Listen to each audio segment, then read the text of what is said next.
Bismillahirrahmanirrahim. Assalamualaikum warahmatullahi wabarakatuh. Halo semuanya, gimana kabarnya hari ini? Semoga sehat selalu ya, dan selalu semangat dalam belajar meskipun belajarnya online. Sebelumnya kalian pasti belum kenalkan sama ibu. Perkenalkan, nama Ibu Rahmatika Anjani.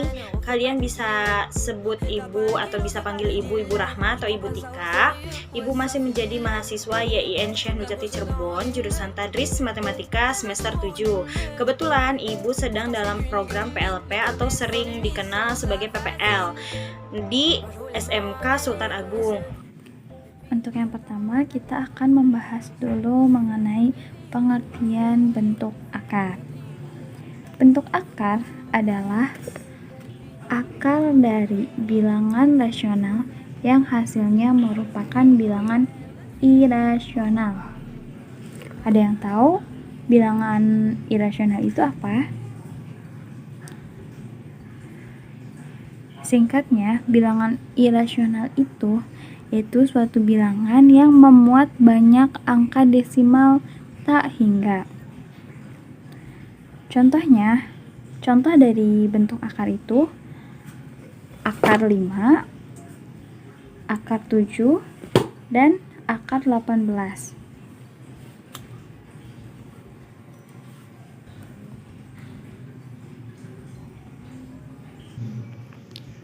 Mengapa akar 5, akar 7, dan akar 18 itu disebut sebagai bentuk akar?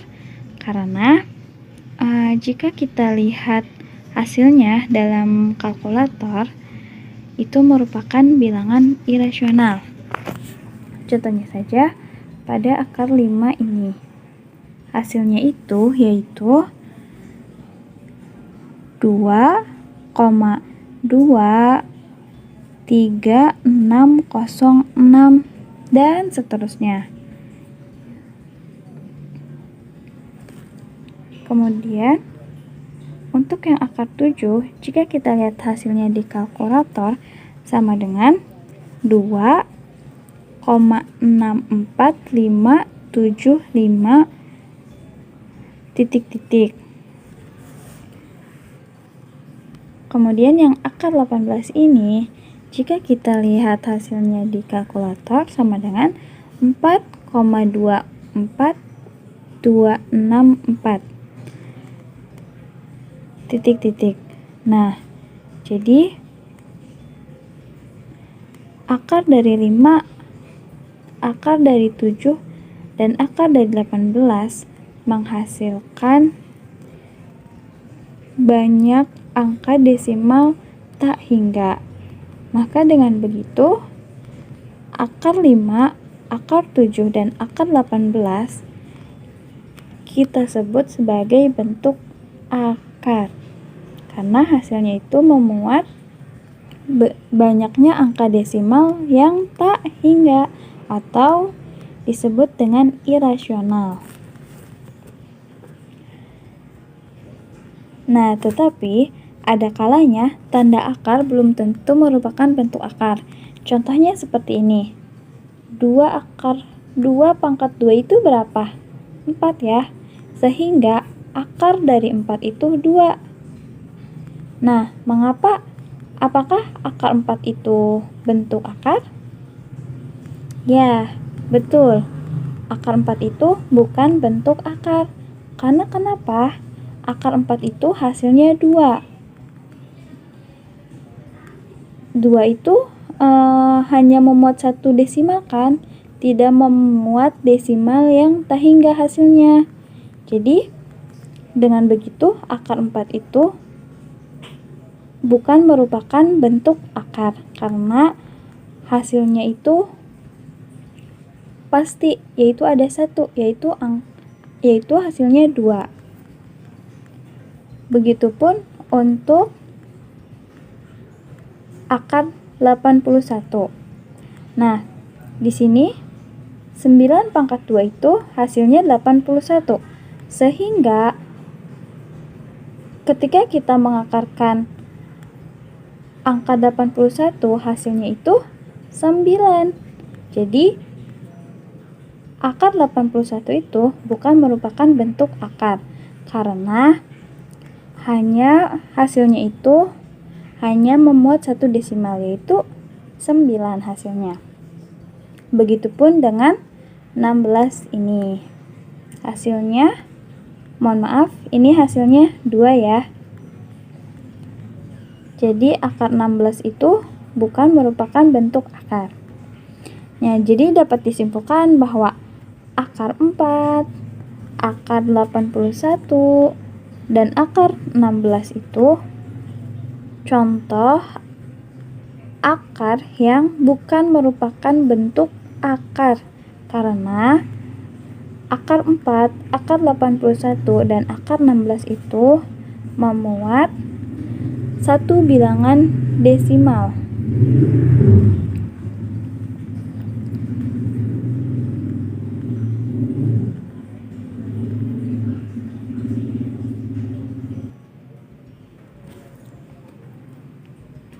Untuk yang kedua, yaitu menyederhanakan bentuk akar.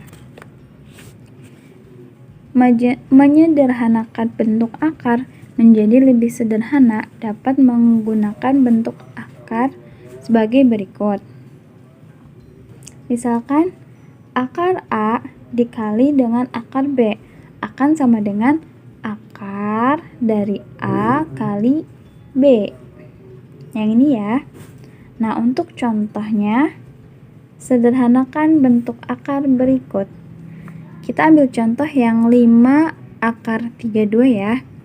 Di sini 5 akar 32 sama dengan, nah, akar 32 ini itu kan 32 ini kan sama dengan 16 dikali 2. Maka untuk itu kita tulis sebagai perkalian 32 ini sebagai perkalian dari 16 kali 2. Jadi kita tulis kembali sama dengan 5, tetap kita tulis di sini akar. Kemudian yang 32 ini kita ubah menjadi 16 kali 2.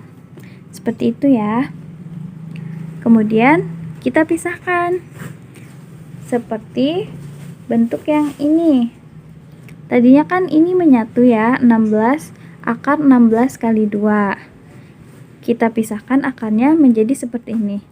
Sama dengan 5 akar 16 dikali akar 2.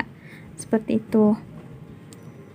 Kemudian telah kita ketahui bahwa akar 16 itu ada hasilnya ya. Coba teman-teman boleh cek di kalkulator. Akar 16 itu hasilnya berapa? 4. Ya, benar 4.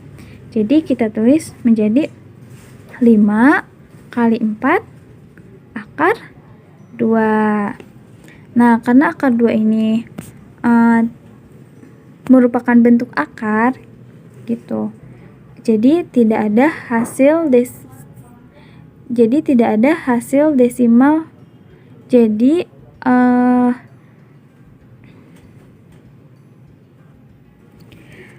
maka sudah tidak perlu kita cari hasilnya. Kita tulis dalam bentuk akar 2 saja. Jadi kita tinggal mengalihkan 5 dan 4 ini. 5 kali 4 berapa? Ya, 20. Jadi hasilnya 20 akar 2. Bagaimana? Paham sampai sini? Oke, jika paham, kita lanjut ya ke materi selanjutnya, yaitu mengenai operasi aljabar bentuk akar. Nah, untuk yang pertama, kita akan membahas mengenai penjumlahan dan pengurangan bentuk akar. Apa sih syarat dalam penjumlahan dan pengurangan dalam bentuk akar itu? Yaitu syaratnya akar tersebut harus sejenis. Artinya, bilangan dan bentuk di dalam tanda akar itu sama. Ingat-ingat ya teman-teman syaratnya. Nah, pada penjumlahan dan pengurangan bentuk akar berlaku yang pertama, untuk yang penjumlahan.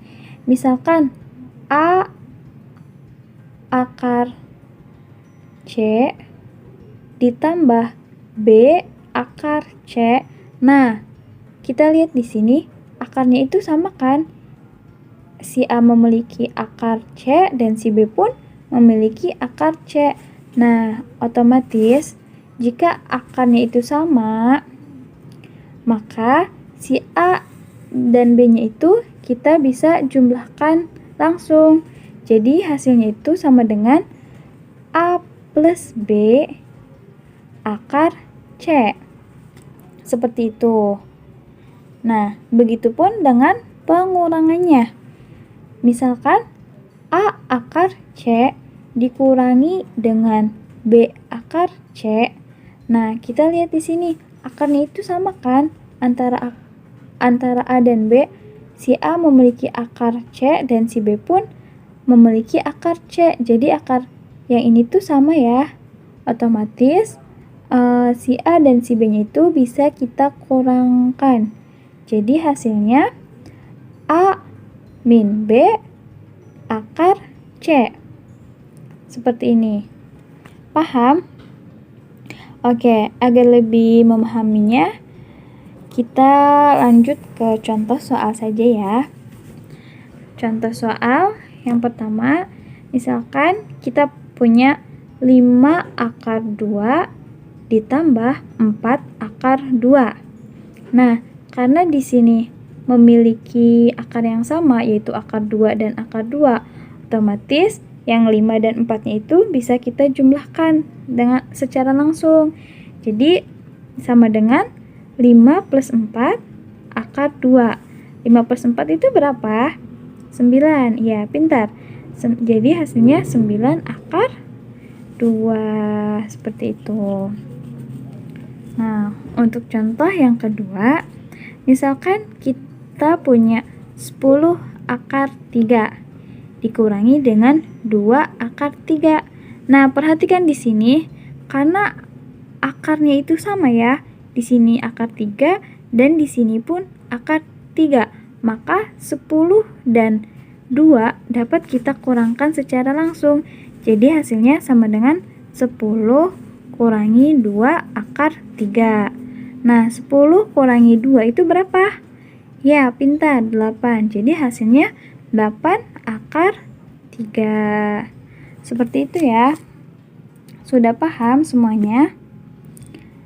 Kalau belum paham, silahkan Anda bertanya di kolom komentar. Ibu cukupkan sekian untuk pembelajaran hari ini. Ditutup. Wassalamualaikum warahmatullahi wabarakatuh.